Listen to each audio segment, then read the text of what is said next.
Hola a tots i a totes, soc l'Estefi i avui sóc aquí per atensar-vos algunes de les tècniques bàsiques i elaboracions que podreu fer amb els nostres productes de la terra. Avui afegirem un toc spicy als nostres plats. Farem un oli picant per donar una miqueta de personalitat als nostres àpats. Jo, en el meu cas, l'he utilitzat per fer aquestes olives picants. Comencem!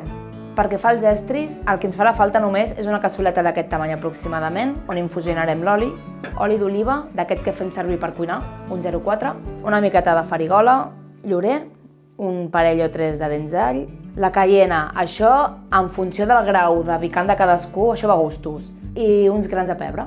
I aquestes olives, que les hem agafat d'aquí de Garriguella, i són les que conservarem amb el nostre oli picant. Molt bé, doncs jo aquí la quantitat que tinc d'oli són 400 mil·lilitres i el que farem serà afegir la meitat d'aquesta quantitat i ho portarem a escalfar.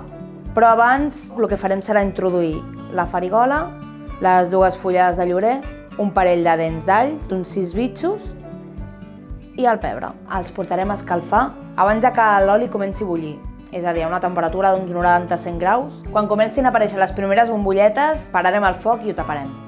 Passats 10 minuts, el que farem serà barrejar els dos olis. Un ja estarà suficientment infusionat i el que farem serà afegir la resta. El següent pas serà introduir tota aquesta barreja que hem fet a aquest bot de vidre. Un cop la tinguem dins, el que farem serà guardar-la a un lloc que sigui fosc i sec durant un parell de setmanes. Un cop passades aquestes 2 setmanes, ja els ingredients han anat deixant tota la seva essència. L'ús que li donarem al nostre oli serà per conservar aquestes olives i també donar-los una miqueta de gust, perquè ara només han estat amb aigua i sal un parell de mesos, ja les he rentat, llavors el que farem serà ajudar-nos d'aquest oli per donar-los una miqueta de gràcia a la cosa.